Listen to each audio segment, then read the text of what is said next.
US stocks slid for a second day after several top market commentators predicted the rebound in equities will falter as the market braces for a seventh straight quarter of declining earnings. We are about to enter second quarter earnings season in the US, and this is likely to provide a reality check for equity investors. For most of the top US companies, analysts are expecting that profits will probably fall 37% in the first quarter of 2009. Again, meaning this would be 7 straight quarters of declines and would be the longest low stretch since at least the Great Depression.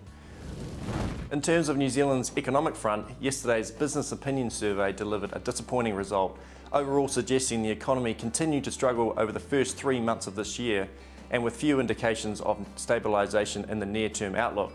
The main source of concern lies in the further deterioration of employment conditions and in investment expectations. This is coupled with more increases in capacity from businesses who simply are now facing lower orders and so are not producing as much.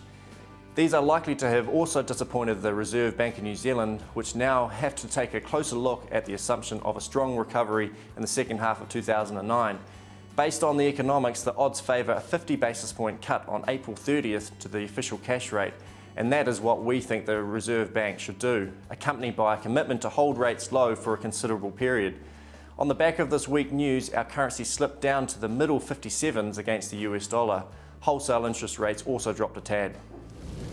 The increases in the New Zealand dollar over the past few weeks is now biting into local beef schedule prices.